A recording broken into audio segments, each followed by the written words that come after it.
This video is going to be split up into two parts. Part one being the Unwritten Rules of Eldenring Nightreign Extended, brought to you by me and members of my community that have come up with some fantastic rules that I forgot to mention. The other part is going to be the Unwritten Rules of Deep of Night. Now for the extended rules of Eldenring Nightreign.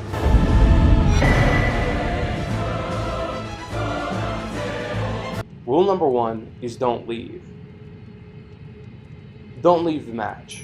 Don't be a bitch. Don't leave the match. Even if it's a cooked run, we can still do this. All right. There's very few and far between reasons as to why we should leave a game. And trust me, there are some people out there that are fucking clueless.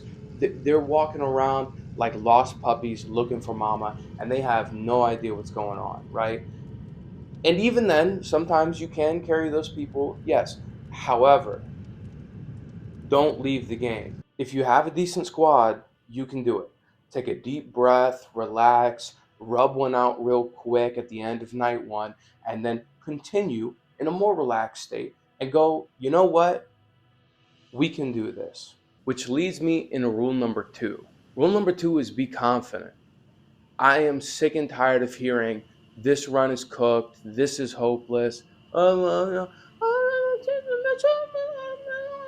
Shit like that. Get the fuck out of here. Confidence, baby. Confidence. Some of us, most of us, especially if you're a Testarino subscriber, we are Elden Lords.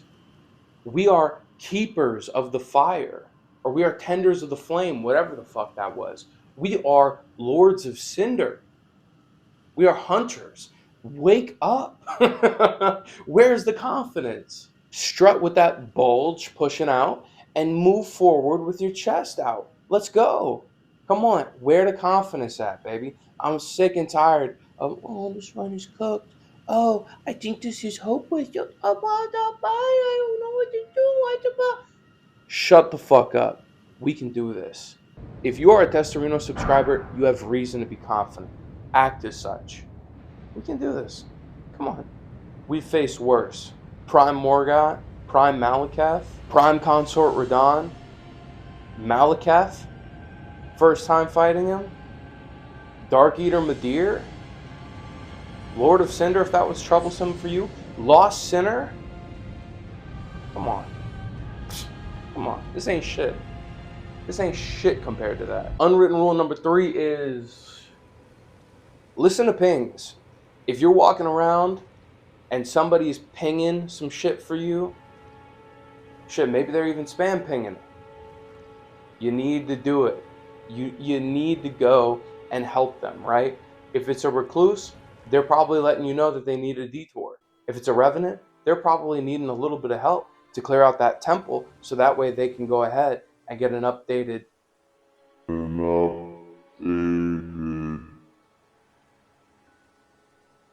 But regardless, especially if you are not the guy that knows how to plan a route, listen to your fucking team, please. And even if you are the guy that plans the route, just give them a little bit. Listen to them, move forward, help them knock it out, so that way you can save some time. You're minimizing risk on their end, and then you can push forward and have a fantastic time. You're done, you're safe. It's all good. Unwritten rule number four is you have better chances of doing drunk open heart surgery than you do with a consistent fight with the bell-bearing hunter. I just really like this comment. This dude made me laugh. And since we're on the topic of comments that made me laugh, she grafted on my blade because I'm great. So good. That one caught me off guard. Unwritten rule number five is collect Starlight Shards for your Recluse or Revenant. Help them out. Those mages, if they run out of spells, it's going to be tough on everybody. Just stock them, give them to them, especially if you're, on day two and you're prepping to go to the Night Lord, you might as well. Because they're going to try and get that one last level up. They might not have enough for more than one or two Starlight Shards, so they're going to burn their runes getting that level up. And what you need to do is just help them out.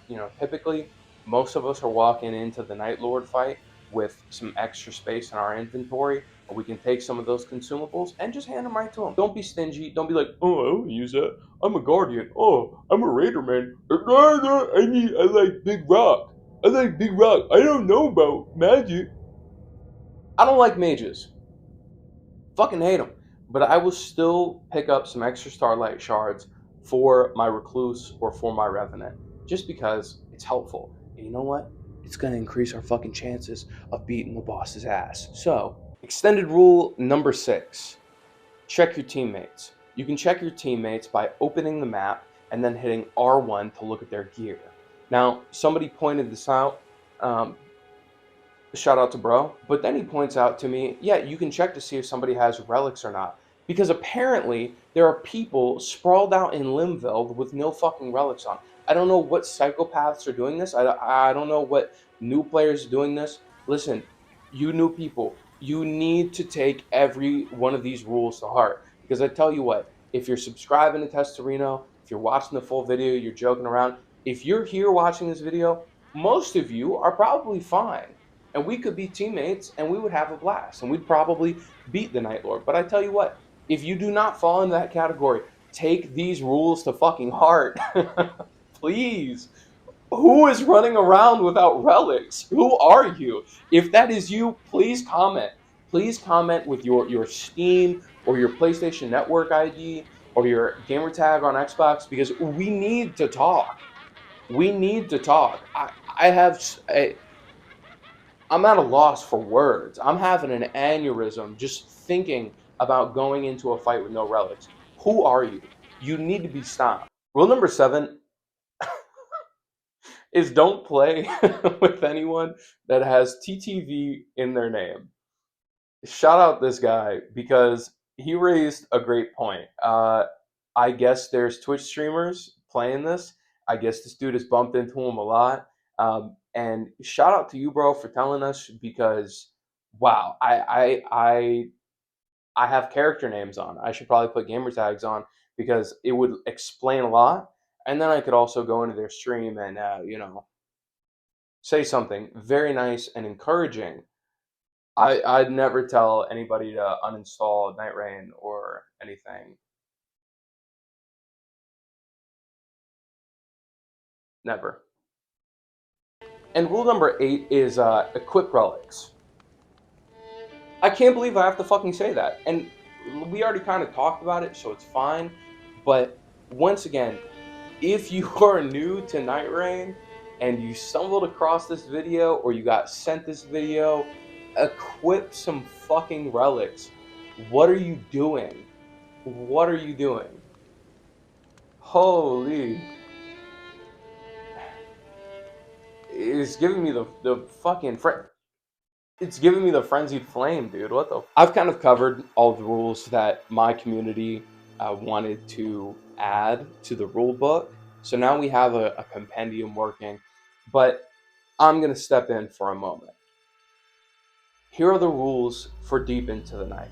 Unwritten rule number 1 is red means you're dead. They have spliced in these red enemies, right? And it could be anything from a mini boss to an enemy to kind of like one of the more elite enemies out of the mob.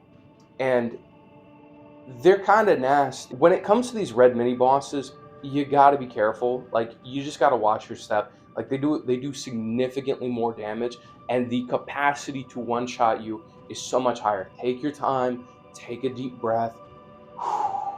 Please just hang tight, take your time. I know we're all in a rush, but like these red mini bosses are not fucking around. All right, I kind of got nuked by a virgin abductor, and that was scary. That was very very frightening. So yeah, just be mindful. You know what I mean? Just be careful. Now, when it comes to the commons, though, when it comes to the commons aren't so bad. Now, if you see like one of these more like elite enemies out of the group that's red, be a little careful now. Watch your step. The red enemies still do like a bit of damage, but like they're not too frightening. And if you have your partner with you or one of your other teammates or both your teammates with you, they're not really that big of a deal, to be honest. Like their health bar, at least to me seems like slightly higher, but it's not that big of a deal. You know, like if it's just a more common enemy, you can take them out pretty easily. So just be mindful though, especially when it comes to those elite mobs or the mini bosses, because they're not fucking around. Now, from these red enemies, you'll notice that they drop weapons, right? And it could be blue, it could be purple, it could be whatever, right? But what you'll kind of notice is they have extra attributes on these weapons. Now, you can also get these from just like plain mini bosses. You can kind of find them wherever now. But this makes it so much more important to actually read all your weapon attributes. See, like in regular Nightreign, it's kind of like, yeah, just pick up weapons, you know, and swap out some of the buffs for better ones if you find them, you know, and try to be strategic with it. But make sure you have a full inventory of weapons filled with those attributes so you're just getting as many buffs as possible, right? And I know some of you motherfuckers are not doing it. Most of you are, especially if you're hanging out here. You're probably fine. I don't have to worry about you. But to all these motherfuckers that are not stacking buffs in their inventory, it's the same thing with relics. What are you doing? But with some of these new weapons, please read the attributes because now there are negative attributes that they're throwing in there. And these negative attributes can compound pretty greatly, actually. I'll give you an example. I had two weapons. One was kind of chipping away at my health slowly but surely, and then another was adding poison if I wasn't at full health. So what ended up happening is I was just my health bar was just getting fucked up. And then as it's getting fucked up, poison is building. And so then not only am I continuously losing health, but on top of that, I'm gaining poison. And that was just not the right recipe, right? So please, for the love of all things holy affinity, bro, please, please read your weapon attributes. Some of these debuffs are nasty, and if I see you going down all the time, or if I see you just fucking yourself up, and I'm like, dude, why is this guy half dead all the time? Why does he keep chugging flasks when he hasn't got hit by anything? Like, I'm gonna be kind of concerned unless you're doing major damage output and you have it under control. I'm gonna be pretty concerned. So please read your weapon attributes. Thank you.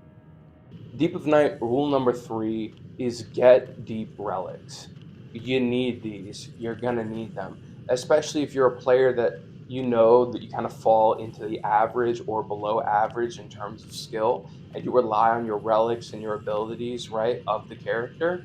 You need these. I promise you, you will need these. If you don't have them, don't queue up for Deep of Night without them. I know it's a new mode and it's exciting, but don't do it yet. If you have Merc, you can go buy them and find the right one. Go find a couple good ones, and then now you can queue up once you have those equipped. Additionally, if you don't have any Merc and you don't have any Deep Relics, still do not queue up into Deep of Night. Just go and fight a couple of Night Lords. Whatever you think is easiest, just go fight them, take them out, and get some Merc from that. And you're still going to get Merc even if you fail. So just go do a couple of runs, get some Merc, come back and drop it on the deep relics, and then we're fine. Now you can queue up. Whew. But they are really important. They're very helpful. They're very nice. But I tell you, if you need it, don't queue up without them, because I'm seeing some people that are breaking rules, and they're gonna break these rules too. And I swear to God, the game mode's gonna be ruined for everybody. I mean, everybody was already like telling horror stories in the comment section, and when I upload this video, I guarantee you those people are gonna come back with even worse stories about Deep of Night. And if you are the problem, fucking fix it, or just uninstall. Just uninstall and go play some Elden Ring, Dark Souls 3. Just go and play solo and get your skill up, and then come back. This is not for the faint of heart. This is not for the new guys. This is for those who are ready for a new challenge. And if you're still getting your grip on the game, do not touch this shit. Do not touch this mode. Please don't ruin it for the rest of us. Thank you. Now, rule number 4 is versatility over specialization. I know some of us are building like custom relic presets depending on, what boss that we're going to go up against. And that's totally fine. Like for default Nightreign, we can do that.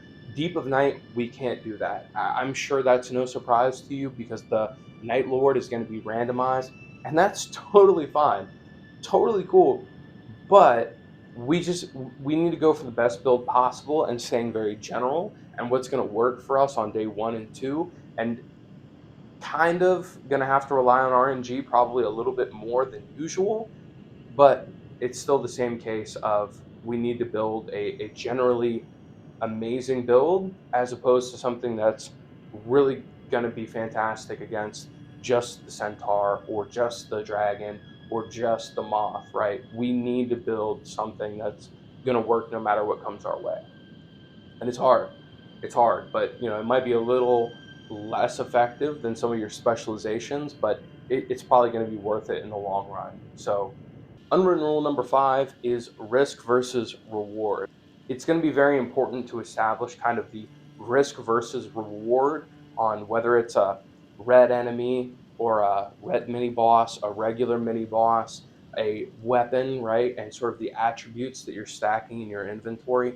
There is a fine line between this risk versus reward in Deep of Night. And I tell you, it's rough, like it's a very fine line to walk, and you just have to sort of how you would think about the time that's going to go into something. You still have to think about that, but that's a little more etched into our brains now. But we don't really got to think about it that much. We kind of know what works and what doesn't. But now you really got to start analyzing the risk or reward, because it could turn your run to shit if you make the wrong decision or wrong strings of decisions. And usually, if you take too much risk and you end up failing, it's going to cause a sort of chain of events that's going to make it really hard to bounce back, because Deep of Night is not forgiving at all. Rule number 6 is don't be discouraged. Okay, I think a lot of you probably have fantastic mindsets, and are really strong-willed, and like just reading some of the shit that was happening to you guys, and you were like, nah, but I still came back and I still continue to play the game because I love it. If some shit like that happened to me, I may never touch the game again. Like I might just be like, oh, you know what, this is fucking it. I'm done.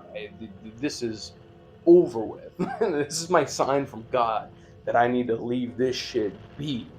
Um, but the new mode is tough. To me, it still feels like just the same system, but made stronger and harder, almost sort of like how Shadow of the Erd Tree felt. Like this is typical Elden Ring, but hey, we're making it a bit harder aside from the movesets. Um, to me, this almost gives the vibes of how Shadow of the Erd Tree really felt like. Oh, we're just taking the same system that exists, but we're just upping the difficulty really much. But Deep of Night runs off of a point system, right? And the more that you win, the more you succeed, the better you do, the more points you gain. And what that's going to lead to is, deeper nights and harder levels, right? And she night on my deep until I reign. Do you know what I'm saying? So like if you lose and you lose those points, and maybe you're set back a depth of night by 1, right? You go from deep level 3 to deep level 2. If that's the case, don't be discouraged. It's fine. You'll get back to it, just with the confidence, right? Be confident, take that loss on the chin. I know most of us are good with that, and we just say, we chalk it up to, well, I fucked up and that's it. I'm going to get back in there and I'm going to go fight that bitch again. And to that I say, great. But to some of you, you need to hear it. And if you need to hear it, just stay confident, stay up. It'll be good. We're going to get you back to where you were. So keep trying. And the last unwritten rule of Deep of Night is do not play. Please do not play.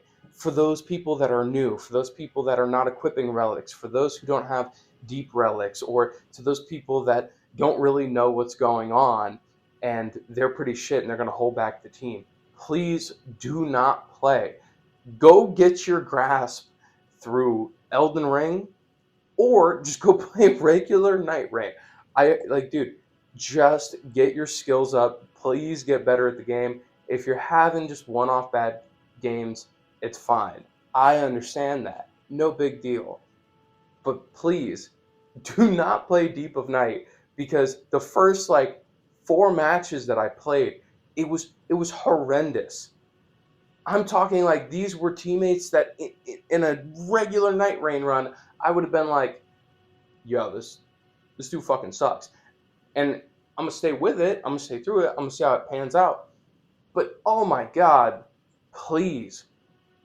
If it's you, you know I'm talking to you. If it's not, you know it's not you. But please, do not play this new mode and ruin it for the rest of us. Just play some more of the game, get comfortable with your skills, your character, your builds, like your relics. Get comfortable with everything. Go play solo just to get better. Just go on a solo expedition. It's fine. It's cool. But I'm gonna have a fucking stroke and I will die. And then the last video on this channel will be Testorino had a stroke because of a bad Nightreign Deep of Night run, and now he is dead and gone forever. And then a bunch of people are gonna be like, "Oh, I love Testorino," but they weren't even subscribed. So if you're watching this though, subscribe so that way you can actually say that you were a fan before I had a stroke and died. But please don't play this game to make me have a stroke and die. Thank you. Such a psycho, dude. No one ever makes it to the end of my videos. You know the drill. But this time, we're going to do it with bosses. She graphed on my blade because I'm great. She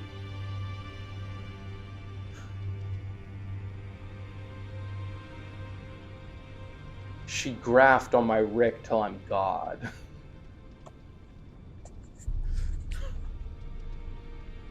She blaspheme on my serpent till I Rykard. She aspect on my knight until I holster. You get it. You know what we're doing. But keep with the theme.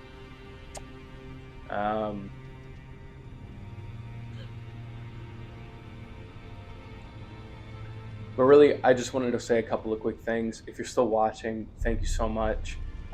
You probably saw the last video. If you didn't, you should go check it out so you can get caught up on the full compendium of rules of Nightreign. I'm like overwhelmed with the support for the last video.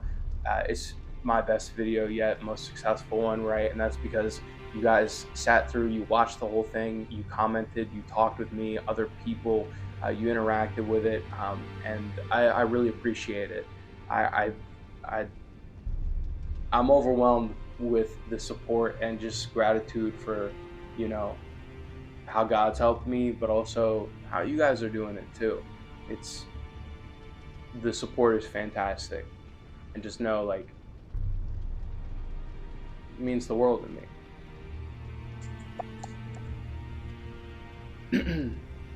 But my next video is going to be the Unwritten Rules of Helldivers 2. With that being said, I'm going to keep it going with the Unwritten Rules thing, and hopefully I'll get out a just silly little video with me and my friends goofing off, having a good time here soon. But if you have any ideas or anything you want me to see, whether it's unwritten rules, a topic you want me to cover, do unwritten rules about, a game, something in the news, aside from what, let me know. If you have an idea or something you want to see or something you'd like to see, just let your boy know. I'm here for it.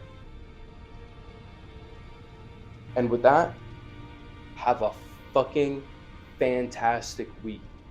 Mwah. The other part is going to be the unwritten rules of deep in. The other part is going to be